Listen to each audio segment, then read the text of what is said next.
Hello, this is Rob here from robcuppen.com, and I'm showing you how to extend the edges of this photo in Photoshop. And now we'll be making selections from the photo to do just that. The tool we want to use now is the lasso tool, and an important number at the top here is the feather. Before I explain to you what the feather does, I'm going to show you what the lasso does with a feather of 0. Let's make a selection with our lasso, and that's what a lasso does, it makes a selection.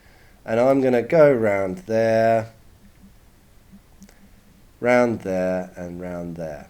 And there's a selection. So I've selected a bit of the image with the lasso. Now, bearing in mind I have this layer selected, I'm going to copy, Command or Control C, and paste. And as you can see there, that has added another layer. I'm going to go back to the Move tool now, and I'm going to move this layer around so you can see what it's done. I've used the lasso to create a selection on the image. I have then copied that selection and pasted it on the photo. But I'm going to go back to the layers palette now and turn off the background layer so you can have a look at this selection more closely. And what I want you to notice is that the edge of the lasso is exactly as sharp as the edge of the image. So I'm going to get rid of that now, throw it in the bin, and go back to my original. And now I'm going to click on lasso, and now I'm going to increase the feather to 20 pixels, and I'm going to make a similar selection, and similarly I'm going to copy and paste. Back to the layer palette, I'm going to turn off the background. I'm going to make a white background actually. I'm going to click on that icon down the bottom of the layer palette, which is create a new layer, and I'm going to edit fill it with white. Now I want you to look at the edge of the selection and see how different it looks with the feather of 20 pixels. So what does the feather do to the lasso selection? It blurs the edge of the selection. That's what the feather does. It adds a Gaussian blur to the edge of the lasso. And this is very important. Doing what we're doing here, I'm going to drag that white layer down because that's going to stop us going blind, and so we don't have to look at the grid all the time. I'm going to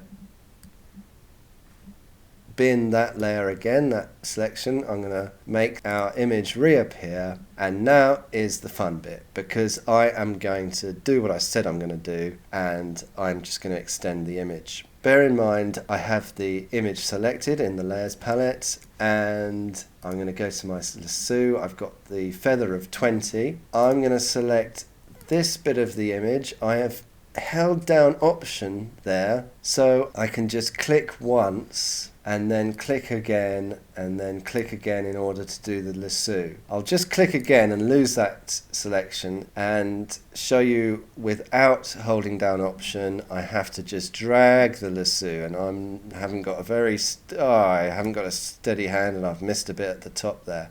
So I'm going to get rid of that selection again. I'm going to click again, and holding down the Option key, much easier. Just click, and there's my selection. I'm going to copy and paste, and there it is. It's already looking better, but obviously you can see that the information is doubling up a little bit there along that part of the image. So I'm going to go back onto the Move tool, and remember Command T is free transform, and I'm going to drag that up to the top. I'm going to drag that down a bit so we don't have any repeated information, and there it is. It's not looking very good, it's looking a bit obvious, and as you can see the grain of the wood is kind of moving a little bit upwards there, so we want to put some perspective in to make this wood look like it's real. And the way we do that is go back to free transform.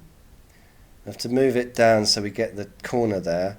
I'm going to hold down Command Shift and Option, and that allows me to add perspective so the grain of the wood follows the pattern of the rest of the image. And now I'm going to press enter. That part of the image is looking much better. It's looking much more real.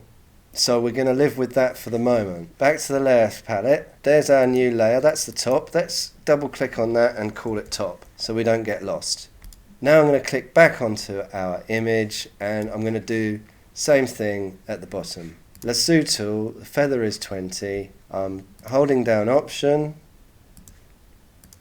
Let's get the bottom bit underneath the apple. I'm going to copy that and paste again. Free transform, Command or Control T, and let's see what it looks like. If we just drag it down, it actually doesn't look too bad because the perspective doesn't matter so much. I think actually just to be sure, I'm going to hold down Command, Control, Option and drag at the edge there and do the opposite thing.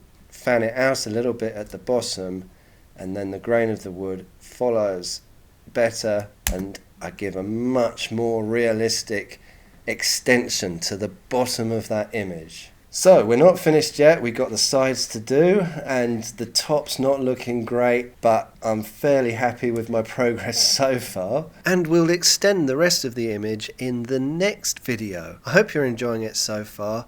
My name's Rob from robcoven.com. I'll see you in the next video.